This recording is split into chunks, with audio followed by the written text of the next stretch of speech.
When it comes to 80s wrestling, one of the things we loved were the promos, and nobody did it better than Axe and Smash of Demolition.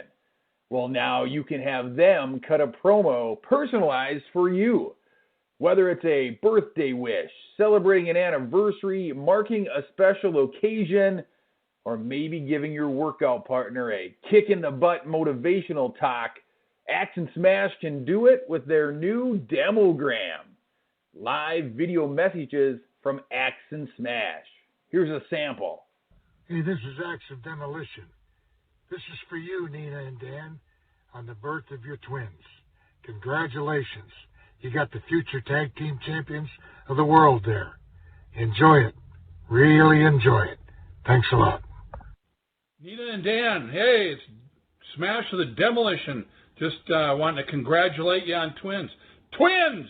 A tag team! Maybe another Axe and Smash. I love it. You take care. If you're interested in getting a personalized video message from Axe and Smash of Demolition, visit 80'swrestlingcon.com and click on the Demogram link.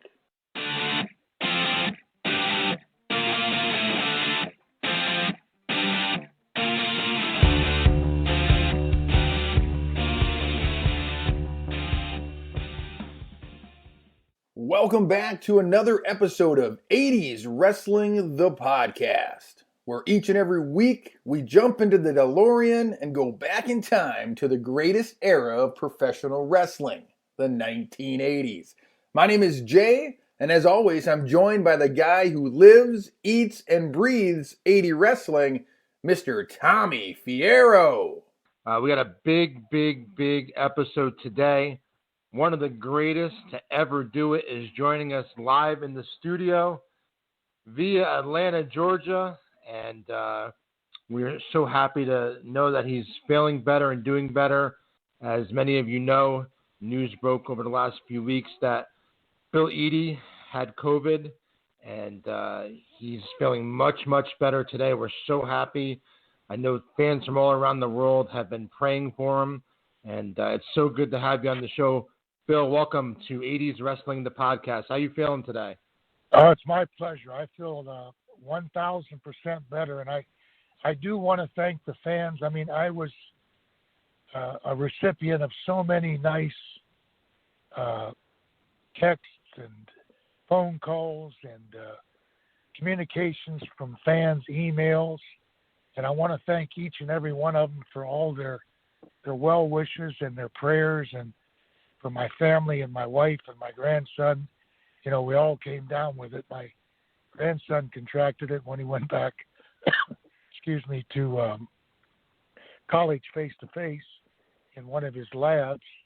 And then he passed it on. He was gracious enough to give it to my wife and I, but it's a gift that we really didn't want. But it was, I still have a residue dry cough, but got some medication, and about 3 days into the medication felt 1,000% better. So I want to thank all of you and the fans and everybody that sent their wishes and their prayers, and it was graciously accepted.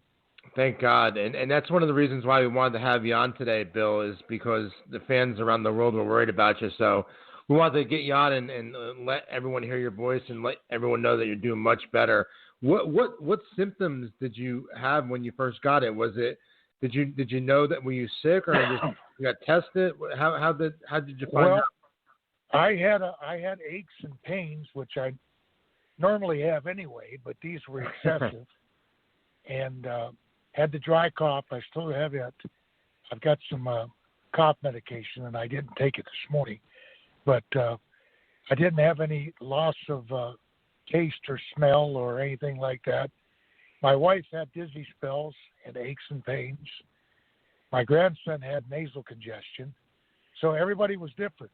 Took some Mucinex, and then we got some medication to a doctor that my daughter works with. And thank God we weren't allowed to take the vaccine because we tested positive. And I guess you can't take that for a period of time, but it was a tough 4 or 5 days. I've had some good close friends that have been hospitalized and on ventilators. Had some workmates that were in the hospital and on ventilators. And unfortunately, my daughter has had some of her close friends, family members pass. So I guess we're very, very fortunate. You sure are. Thank you. Thank you for sharing that information with us, Bill. I'm just so happy that you're feeling better. I guess let's kick things off with Jay. Jay, let's talk a little bit about the early stages of Bill's career. Circle, thank you so much for taking time out of your day to visit with us, and we're so glad that you're on the road to recovery.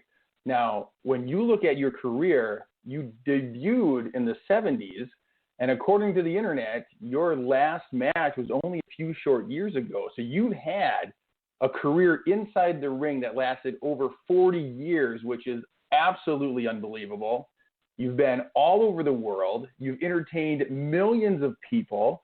You've got to experience things that most people will never experience. And they say, you know, in life, sometimes the days go slow, but the years certainly go fast. I would just love to know, as you look back on your career and on your life, has it sunk into you what you've contributed to the sport of wrestling and the impact you've had on people's lives? Really, no. Like you said, the years go by so daggone quickly. And I have to admit that the last 4 or 5 years that Barry and I were in the ring, we were physically in the ring, but we weren't at the performance level. And I want to thank the fans for accepting it. I think that they understood they weren't seeing the same performance level that we had done years ago. But you're absolutely right. I mean, I started in the business with the idea that I didn't want to get down the road 5, 6 years and say, what if? If I didn't make it, at least I tried. I was fortunate enough to have a good, long, lengthy career. I got to go places that people only dream of going, and I often say that I got paid to go to those places that people pay to go to. Got to travel the world, got to see things and experience things that I probably never would have done if I'd have been just, the teacher coach that I started out. Completely went through the cycle and went from teacher coach back to teacher coach, and still tutoring and teaching. So it's just like a complete 360. And in between, I did these things on television and in Europe and Japan and Canada and the Middle East. And I've had a blessed career. I really have. And my wife and family have sacrificed so much that I'll never be able to express thanks to them. But, they helped me through this. They encouraged me to do what I wanted to do. I had good partners, with the last one being Barry, and we were successful, and each of us, I think, support each other. We were together more than we were with our wives and family, so we had to sacrifice that part too. Well, Tommy and I grew up as WWF kids. That's the product that we primarily watched. And you joined the World Wrestling Federation in the early 80s as the Masked Superstar, where you faced some of the top-level competitors at that time, including Bob Backlund, Hulk Hogan, Jimmy Snuka, Sergeant Slaughter. Can you talk a little bit about what that first run in the WWF was like for you as the Masked Superstar? Well, I had some success before in Georgia and the Mid-Atlantic area. And Andre was instrumental in bringing me into. I had no ambition to go into New York, but Andre kept asking me, and I acquiesced and said, yes, I'll do it. But like you say, between Georgia, Mid-Atlantic, and New York territory, I guess you can say called territories. I don't know what the appropriate phrase is nowadays, but you had all the top talent in the world. So it was a natural progression. After I left New York at that time, went back to Japan because I was going back and forth to Japan on probably a 12 to 14 week a year basis. So it was just like a circle that I had completed. Like you say, Backlund was there, Morocco, Snuka, Hogan was just coming in at that time. It was like a whirlwind, and that's when I think they were starting their nationwide trust. So I was part of that. But, when you're in the woods, you don't notice all the trees. You have to step back and say, geez, I was there at that time. I was there in the Carolinas when it was hot. I was in Georgia when it was hot. So I was just fortunate. Sure. Bill, question for you. Now, you were there in '84.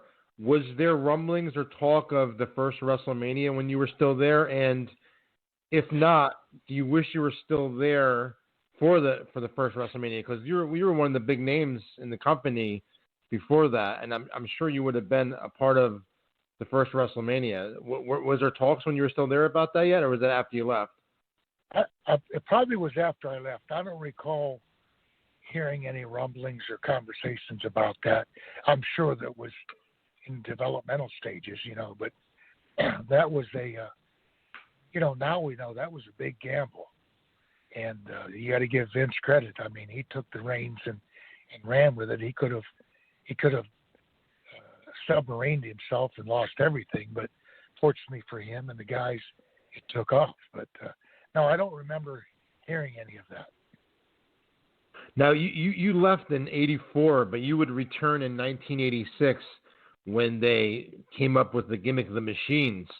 Now, you might have just answered my question earlier, because obviously that gimmick was made for Andre the Giant. Did he bring you back to the WWF to be a part of that, or did the WWF think of you knowing that you did a mask gimmick previously for them? How did it all come back? The whole thing developed. We were on like I said before, I used to go over to Japan at least 12 weeks a year and sometimes 14. Two of those tours, they would vary from, a couple weeks to 3 weeks. They were individual, what they called Madison Square Garden individual tournament and Madison Square Garden tag team tournament. Well, just before the tag team, Andre and I were scheduled to go over, and we were scheduled to be tag team partners for that particular tour. They had a tag team called the Machines, and I think it was the Strong Machine and somebody else. They were Japanese wrestlers and had a Japanese manager working for Inoki's office. They had, just before the tournament, left Inoki and jumped for Bama. But when Andre and I landed, we were asked to come to the office in Japan, and that's when they suggested, I think that the manager's name was Wakamatsu. He stayed, and they suggested that Andre and I become the new Machines. Of course, everybody knew it was Superstar and Andre the Giant. Well, Wakamatsu would challenge his old team. He has a stronger and bigger and more powerful team, the Giant Machine and the Super Machine.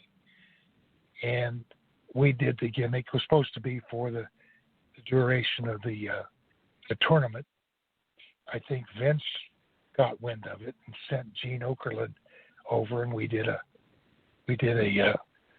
series of interviews to bring the Machines to New York. It was only supposed to be short-lived because Andre was scheduled to do the Princess Bride. So it was supposed to be a lark. Everybody was supposed to know who we were. And it just caught on. And then we had the Junkyard Machine and the Animal Machine and the Hogan Machine and Piper Machine. And it became a fun event. So that's how it perceived. Sure. And when you came back in 1986, now the business, especially WWF's business, had completely evolved. Now you're talking about tons and tons of merchandise, and while we'll get into that later with all the Demolition merchandise, you did have, I remember there being a Machine T-shirt and also a Machine poster. What was it like coming back to the company in 1986, and now they're mainstream with merchandise and cartoons, and they're pretty much blown up now to this huge company. What was for you going back in? What differences do you see right away between being there in 1984 and then returning in 1986? Well, like you said, they were pushing lots of merchandise, making lots of money on that. To be honest with you, I really never wanted to go back in. I went back in as a favor to Andre. I was happy in Japan, and I was happy in Georgia. I went in as a favor to Andre, and then it just grew after that. It was just a little while later in 1987 when you returned again, this time to be part of Demolition, the iconic tag team. Originally, you were partnered with Moondog Rex, who was later replaced by Barry, known as Smash to us fans. That tag team was absolutely iconic, from the way you guys looked, the face paint, the spikes, your theme song, the way you walked to the ring, the way you conducted your business inside the squared circle. What role did you have in the design and execution of Demolition? Well, Randy Colley had approached me with the idea, and he had some different things that he wanted incorporated, like fur boots and like a furry type mask, sort of like Squatch and things. So we tweaked it. We got rid of the fur boots. We got like the more motorcycle type boots. Changed the outfits a little bit. Added face paint instead of the fur mask. Added the hockey mask and dressed up the vest a little bit. We both worked on that. I give Randy credit because it was his brainchild, and he allowed me to tweak it a little bit. The thing that was the big disappointment for him was when we made the initial appearances in Allentown and Hershey, people recognized him right away. They didn't have any facial recognition for me because I had been in there before as the Machines with the mask and, of course, Superstar with the mask. So there wasn't that recognition. It sort of was bad for Randy because when he came out, they knew him right away because he was established as one of the Moondogs. I mean, he was their champion for years and successful. So I told him, I said, this is going to work. I told Vince this is going to work. Vince recognized it was going to work. And I volunteered to step aside because I knew I could go back to Japan and to Georgia. So Vince said, no, I want you to try this. I want you to do it. And that's when we located. There was a bunch of suggestions to take individuals that were already there. But I said, it's not going to work. It's going to be the same thing as if it was Randy. So that's when we searched, and I met with Barry. And Barry was open at the time. And we went with that because they had no recognition, and that's where we went. From a fan's perspective, you and Barry worked so well together as the Team Demolition. How was the chemistry between you two when Barry first came in? Did it come naturally, or is that something you two had to work on? Oh, yeah, it was right. It was instantaneous. I mean, both of us realized that it was going to be successful, and Barry was willing to do whatever necessary, and so was I. I wanted it to be successful. We both sacrificed lots of time and lots of effort. I don't think we ever had a disagreement on the road. We never had any harsh words. We both realized that this was going to make something for us. And, to go that many years together and not have any arguments, I think says a lot. Now, did you have a relationship with Barry before that, or what made him the guy that was kind of specially picked for that spot? he was available because of circumstances that had developed in the Mid-Atlantic area at the time. I knew Ivan, of course, and Ivan spoke highly of Barry, said he's a good young guy and he's willing to learn and he wants to learn. And we met, I believe, at a restaurant in Charlotte and had dinner and a few drinks, and we hit it off right away. And I realized that, this is gonna take time and effort. And as soon as I saw him work and I talked to Ivan and realized that Ivan had been tutoring him for a while, I knew there was no question. He was willing to give 150%. Well, no question, one of the greatest tag teams in the history of professional wrestling. And Bill, I want to ask, what part or how big of a part did Mr. Fuji play in the whole presentation of Demolition? Because I think a big one. Well, he was. Fuji would constructively criticize our matches, because we told him, I said, nobody knows everything. When you're involved in the heat of the event, you can't see what you need to eliminate or add or tweak. And as we would drive every evening after the matches, we'd get in the car, and on the way back to the hotel or to a restaurant, we'd critique the match. And Fuji would say, you need to change this. This was good. That was so-so. That was perfect. Eliminate that. And then we'd do it. And then the next night would be the same thing. We want to, and it sounds like we're blowing our horn, but Barry and I think when you talk to Barry, you'll say that we wanted to have the best match on the card that night. Now, sometimes we did, sometimes we didn't, but that's what we aimed for. And if it meant changing this or eliminate that, because everybody's good at something. You're good at this move. You're not good at that move. You can improve this move. You can eliminate and completely improve a move by eliminating it completely. There's certain things that I can do, certain things that he can do. There's certain things we can't do. So why interject them? Absolutely. And I want to talk a little bit more about Demolition, but before I forget, I want to ask you about the role you played in the movie No Holds Barred. You actually played Jake Bullitt, one of the opponents for Hulk Hogan in that movie. First, how did it come about for you being in that movie? And two, how big of a deal was it for you to be on the big screen back then?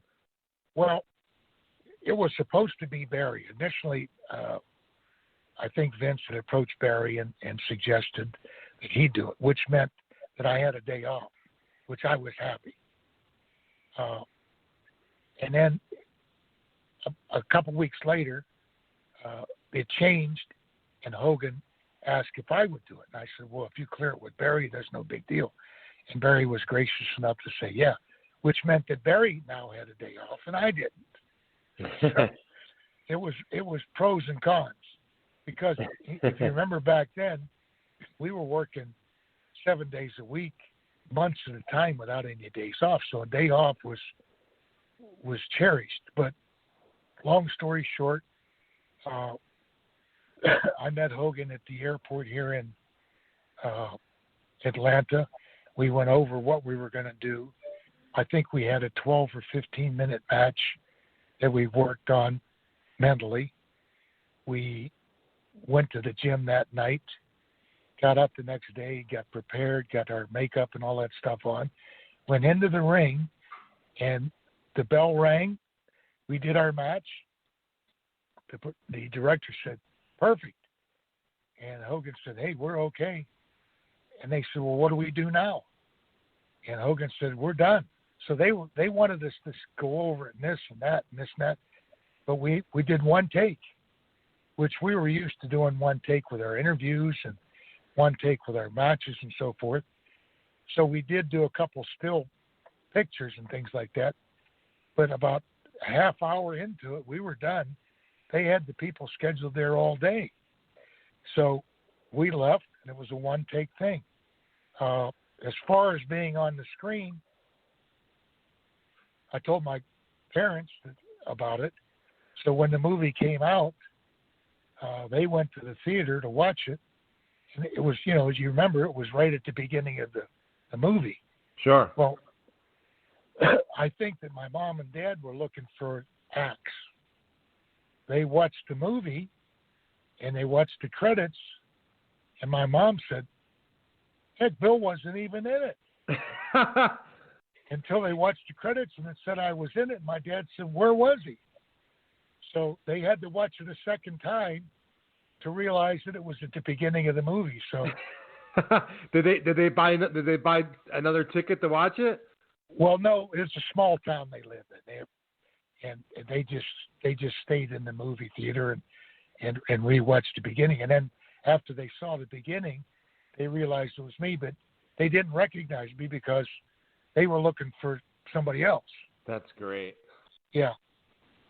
So let's go back to Demolition in the early years. You guys were heels, but you were just so cool that you couldn't stay heels, that you eventually had to turn because the fans were getting behind you.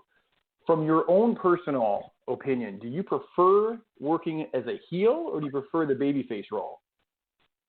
Well, I think that Barry and I have talked about this a number of times. I think that the office jumped the gun. Just because they like you doesn't mean that that you have to be a good guy. You can be a type guy like we were, and people respect you. And I think that the fans were cheering us because when the music started, they knew what they expect, and we produced what they wanted. I think that we could have been heels our entire career and still been successful, but that's not what they wanted. And sometimes they make decisions, and they're not the correct decisions. You kind of, as you were saying that, what I pictured in my mind was a little bit of the same thing they had in the Attitude Era with Stone Cold, where all of a sudden the villain is the one the crowd is getting behind because, like you said, they knew when that music hit, they were going to see somebody come down to the ring and take care of business. I wonder if just in the 80s, the office wasn't prepared for the fans to get behind a team that they were trying to package as the bad guys. And maybe they didn't know what to do with the cheers that you guys were receiving at that time. Well, I agree. I mean, we could have had a lot longer. It's under the bridge now, but we've talked about that many times. I just think that they jumped again. And not only in our situation. If you look back at that time frame, they flopped guys back and forth. How many times did Flair turn good guy, bad guy? Hogan. They weren't happy with Hogan. They had to replace Hogan. They weren't happy with Warrior. They had to replace. They weren't happy with anybody. And instead of riding the horse till it drops and then change, they make all these changes like they know best, but sometimes they don't know best. So as the talent, would they ever come to you and say, we're thinking about trying to turn you guys face, what do you guys think? Or do they just come and say, here's the plan, this is what we're doing? We don't live in a democracy there, sir. How much bigger do you get than Hogan? And they wanted to replace him. Then you get Warrior. Then they want to replace him. Then they get Savage. They want to replace him. Then they get Stone Cold. They want to replace him. Then they get Rock. They want to replace him. When do you stop? There's fans out there that know more than most. They've seen matches. They've seen good talent been wasted. They've seen great talent been wasted. They've seen poor talent be pushed. Listen to the fans once in a while. Absolutely. Bill, I also wanted to touch upon a huge part, in my opinion, of the presentation of Demolition, and that was your theme song. I mean, to this day, I'll be in the shower and I'll just start singing it, man.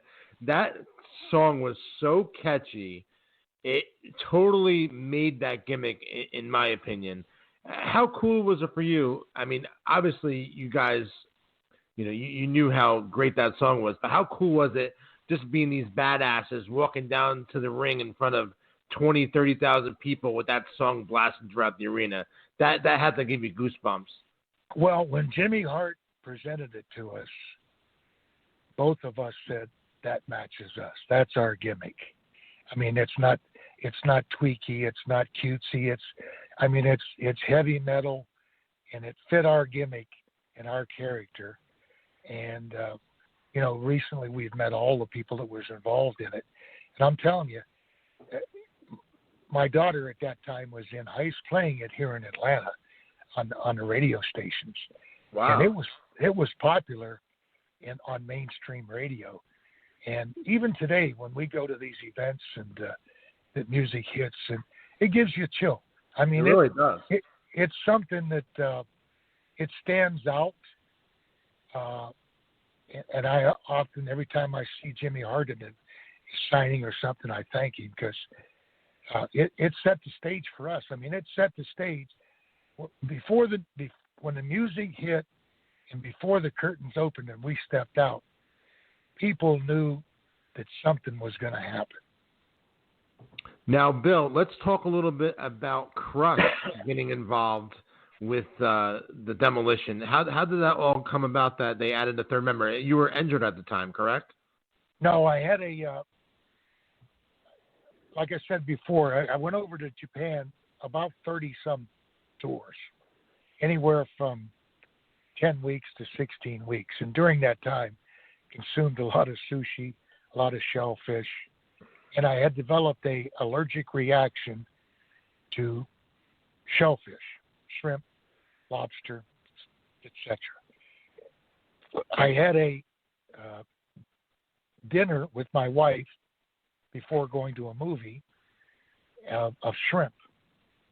Had an anaphylactic reaction, had an out-of-body experience, left my body, visualized my wife holding me.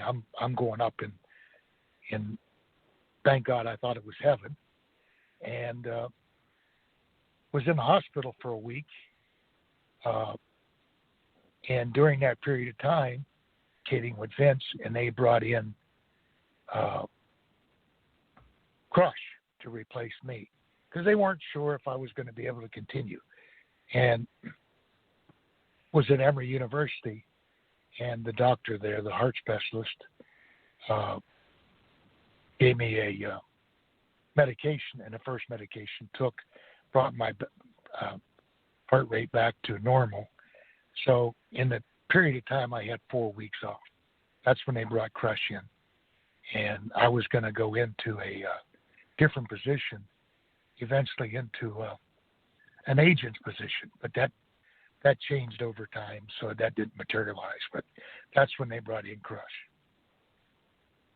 And when you guys did the 6-man tags, I distinctly remember one time it was Axe, Smash, and Crush against the Legion of Doom and the Ultimate Warrior. Now, they came in a few years later than I hoped they would have, because I would have loved to have seen a WrestleMania match between Demolition and the Road Warriors. I hate it back then when people would say, Demolition's just, Road Warrior wannabes. In my opinion, and I might be a little biased because I was a WWF fan growing up, I think that I actually like Demolition better than the Road Warriors. Taking nothing away from them, they're absolute legends and did so much for tag team wrestling in the 80s, but I was always a Demolition fan growing up. Do you think that was a missed opportunity when they did get to the WWF doing a Demolition Legion of Doom match at WrestleMania? Definitely, but there again, and Barry and I have talked about this a number of times. We've done a number of interviews on it. There again, they pushed it. They could have waited. And instead of throwing it together, there again, the powers that be think that they know everything there is to know. Rather than get together with all four of us and say, here's what we're planning on doing. What do you think? I think all four of us would have said, don't give it to them right away. Don't give them the dessert before you give them the main course. But that's not what they did. I've mentioned this, and it was funny because I mentioned it again last night. One of my friends was asking me, there's Demolition fans, there's Legion of Doom, are Road Warrior fans, and there's 300 million Chinese that don't give a damn about either team because they don't know them. Now there's NWA fans that Road Warriors are number one. There's WWF fans that Demolition's number one, and vice versa. But I think that we were two different teams. We never tried to copy their work. They were a strong, very, very physical team. We tried to work with everybody, big guys, small guys, and in between. We never copied, other than the appearance of the paint, the studs and things like that. We never set out to copy Mike and Joe. And I think when you talk to them years ago, they would say the same thing. They were happy for us. We were happy for them. We're all making money. So to say that we stole their gimmick, what's not stolen in that? You don't steal something that's not successful. If you do a shitty drop kick, I'm not going to copy this shitty drop kick. That's an excellent point. Now, Bill, you just mentioned that as a team, you guys would go up against powerhouse teams. You go against lightweight high flyers like the Rockers, somebody who was more of a technician wrestler like Bret Hart with the Hart Foundation. You guys would have such great matches with all sorts of different teams. When you look or approach tag team wrestling, how important is the chemistry of all four people in the ring? Do they all have to get along? How do you guys kind of work those different style matches all at such a high level? You know, you have, there again, if you want to have the best match of the night, you have to work with the other team. Now, we did have teams that, for one reason or not, I'm not going to mention any names, but we had teams that we had shitty matches with. And we had teams that we couldn't have a shitty match with because they were so fantastic. You know, like the Hearts and the Bulldogs and the Killer Bee. All these teams, we were fortunate because they were all top workers and they put them together. The thing that's important with a tag team that most people don't notice, the tag team has to work together as one. You can't put two individuals that you're putting on a shelf. Geez, I don't know what I'm going to do with this guy, and I don't know what I want to do with this guy. Let's just put them together. They have to be and mesh. They have to become a team. If they're two individuals, they're not a team. They're working for A and they're working for B. You have to be a team working for the team, working for the match. And if you're not, it stinks. Absolutely. Bill, we don't want to take up too much more of your time, but also real quickly, we wanted to mention any fans out there that would like to have a video message personalized by Demolition. They're teaming up with 80's Wrestling Con right now, and we actually just opened up recently an Instagram page for them, and Bill's actually very active on there. We're going to start posting some more pictures on there this week so Bill can interact with everyone. The name on the Instagram page is Search and Destroy You. Search and Destroy You. And Bill answers a lot of the fans on there. Bill, being from the old school and finally getting involved with social media, how have you enjoyed your time on Instagram so far, talking to the fans? Well, be honest with you, it's lots of fun. I'm still a neophyte at it. I think I screw up more than I want to, but it's nice. We were never able until the recent signings and things like that to communicate and interact with the fans, and it's nice and it's very humbling. Know that what we did is remembered and touched by so many fans, and I just appreciate it. I know Barry does too, and Tommy's been instrumental in helping us with this. And I just encourage the demograms are fun. We've done some recently, and they're just lots of fun. And in our case, you get 2 for 1 because you get 1 from me and 1 from Barry because we're in 2 different parts of the country. So I just encourage people to check it out. And It just, this social media, I'm at the other end of my life, and it's new. My grandson, of course, knows more about it. My daughter runs with it, so they're helping me out, but it's lots of fun.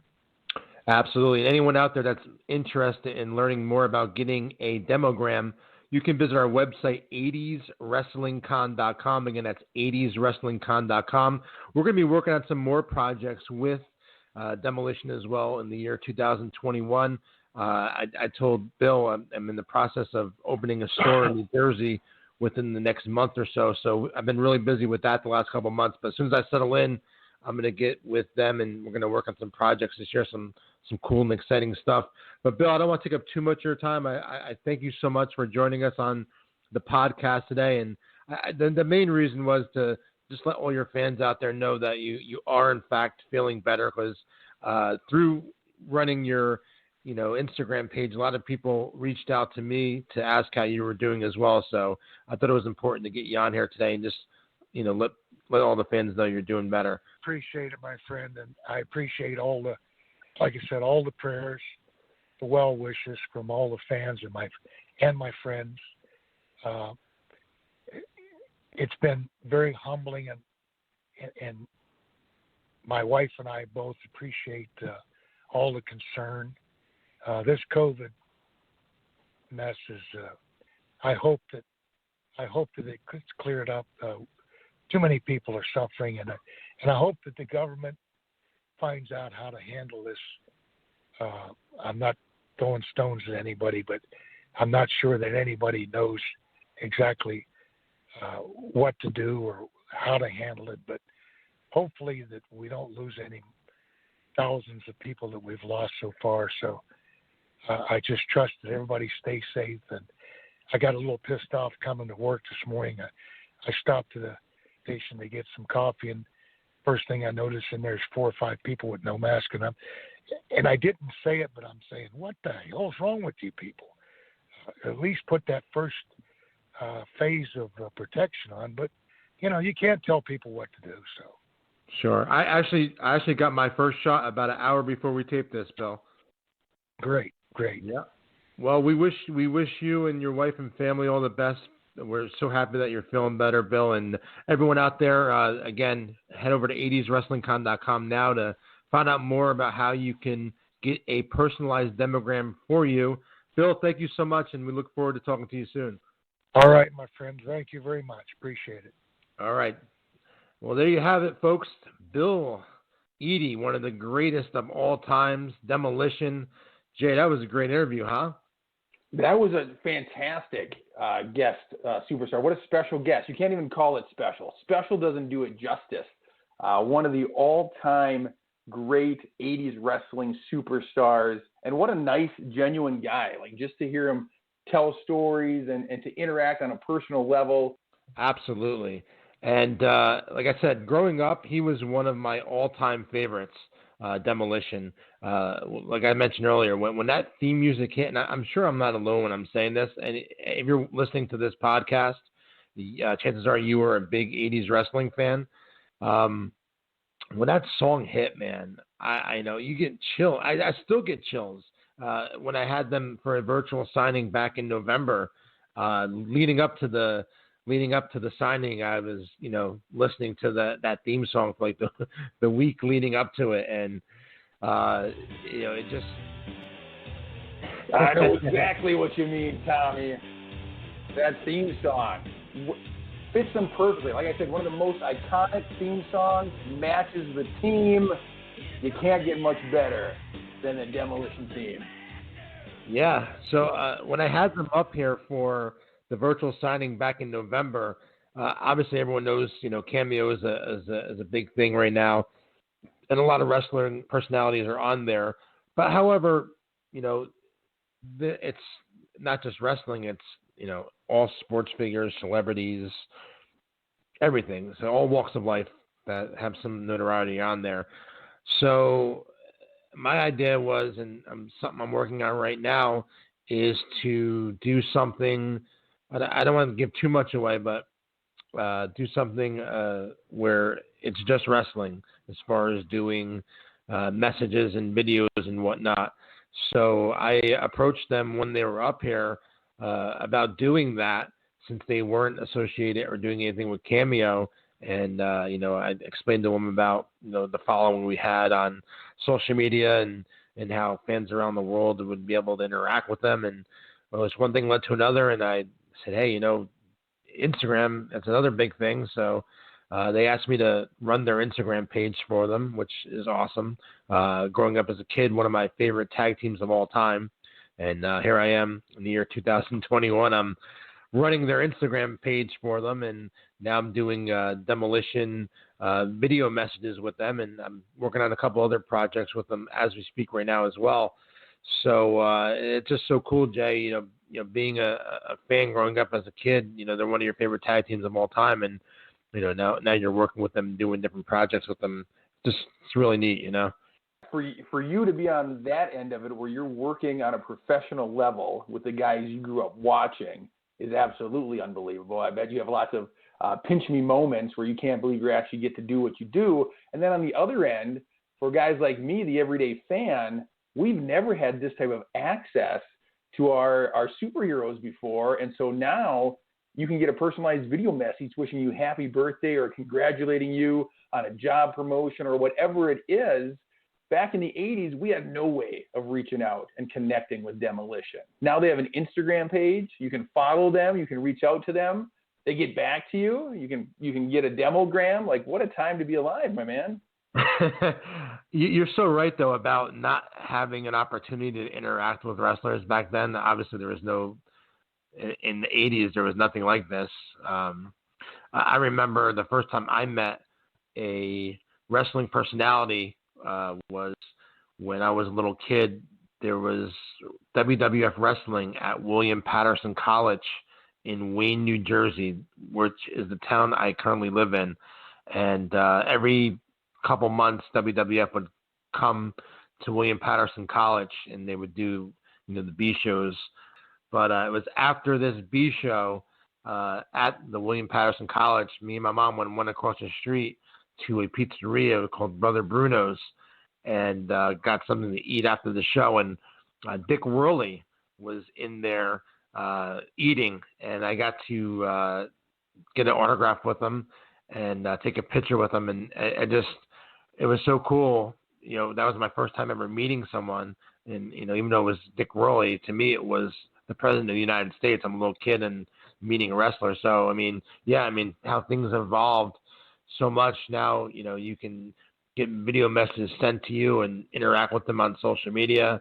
It's just really cool. Really, really cool. Anyone out there, again, that might be interested in getting a personalized Demolition video, you can head over to 80'swrestlingcon.com. And also on there, you can see all the upcoming virtual signings we have scheduled. We just had one this past Monday with IRS Mike Rotunda, which was really, really good. And I know you were watching, right, Jay? I was tuned in from start to finish. What a nice guy. Like, he took time to tell stories, to sign everyone's autographs, to give them shout outs, to hold up their merchandise. From a fan's perspective, watching it, it was a tremendous show, a great fun night to watch. How was he behind the scenes? How is Mr. IRS up close and personal? Super cool. Super down to earth, really great guy. I asked him before we went live.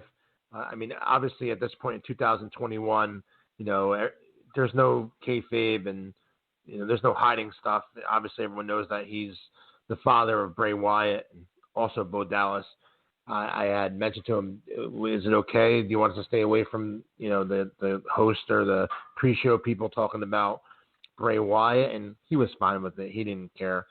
He was cool with it. But yeah, he was super down to earth, very, very nice, very friendly. He was a pleasure to have. He really, really was.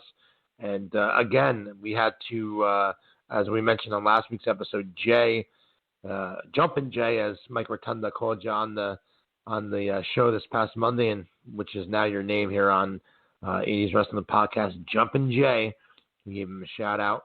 Jay actually runs the website for us, and again, I had to text Jay to shut the website off early, the website store off early, as a lot of orders were coming in for Mike Rotunda.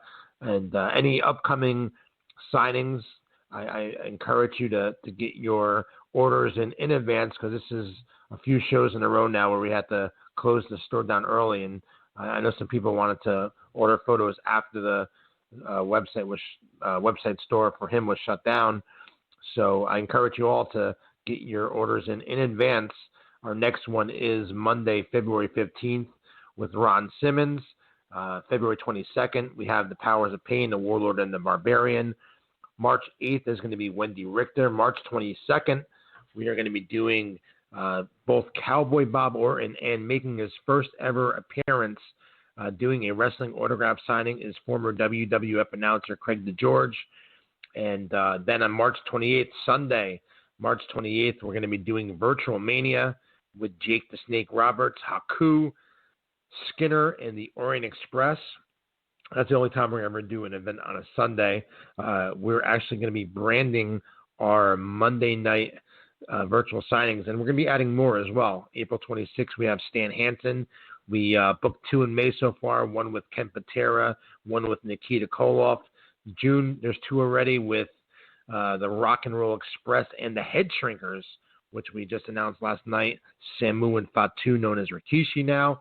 And we're going to be adding more under the ProWrestlingVirtualSignings.com banner, which we also spoke about last week. Our first one's going to be on Monday, April 19th, Extreme Virtual Signing, featuring Shane Douglas, Too Cold Scorpio, Jerry Lynn, Mikey Whipwreck, and Simon Diamond. And we're working on some more dates as we speak. And I'm sure that I'm going to drive Jay crazy, having to keep updating these websites with all these upcoming signings. But he's a good sport. He's a good man. He's a good friend of mine. And just want to let you know on air, Jay, I really appreciate you, brother. Well, I'm glad to be along for the ride, because just listening to all this stuff you just listed, like, that's a heck of a lineup, and you get to see these from the comfort of your own home. Like you and I were talking off there, you can have Monday Night Raw on the television set, and you can be watching legends from your childhood sign personalized autographs to you on your electronic device, on your lap, your iPhone, your iPad. You get the best of both worlds. Monday nights were made for wrestling, and with these signings, you're bringing the must-see back to Monday nights, Tommy. So thank you for letting me be a part of that. Thanks, man. Yep, Monday Night Virtual. We're branding it Monday Night Virtual going forward. And like I said, we're going to be adding more dates as well. They're all going to be under the same umbrella, 80's Wrestling Con and Pro Wrestling Virtual Signings. Like I mentioned the first week, I do not plan on ending the virtual signings anytime soon, even when things one day get back to somewhat normal and you can go back out to live signings and conventions. For me, I fell in love with this idea and I'm going to continue doing it more in the future. So for me, I didn't want to run out of guests if I was just doing 80s guys. And I did get a lot of inquiries about doing 90s and 2000 guys and more current guys. So it's all going to be a branch under the same umbrella. Eventually, everything's going to be, under the Wrestling Collector brand, which the website's open right now. It's thewrestlingcollector.com. All the same thing, man. It's just a different brand under the umbrella. And I don't know, man. It's hard for me to it's hard for me to keep up with everything I got going on right now, man. Between 80's Wrestling Con, now ProWrestlingVirtualSignings.com, thewrestlingcollector.com, the podcast we're doing now. I guess there's no stopping now, Jay. I'm in it for the long haul, man. Listen, man, I'm taking you with me, bro. You're not. I'm taking you with me for the ride. I greatly appreciate it, man, because who would have thought 80's wrestling would be going this strong in the year 2021? But it is. And so we appreciate that you're one of the driving forces to keep our passion for the sport alive. Hey, and by the way, Jay, I just want to let you know before we end today's episode of 80's Wrestling, the podcast, that a couple of our listeners sent me a message, and they let me know that, in fact, it did sound like Bushwhacker Luke and not Paul Bearer last week when you said that I sounded like Paul Bearer. I'm going to do it again. Maybe your ears were clogged last week. Maybe you were doing some research on Google while I was talking. You just maybe weren't paying 100% attention to what I was saying. So I just want to get your attention right now. I want to try it one more time. And you tell me if it's Bushwhacker Luke or if it's Paul Bearer. Here we go. Whoa! Yay! All right, Tommy, do one thing for me as a favor. Yes. What would Bushwhacker Luke sound like if he was saying, "Oh yes, my Undertaker"? Can you just give me that in Luke's voice? Yeah, I could. Oh yes. No, you're right. You got me. Maybe I do sound like Paul Bearer.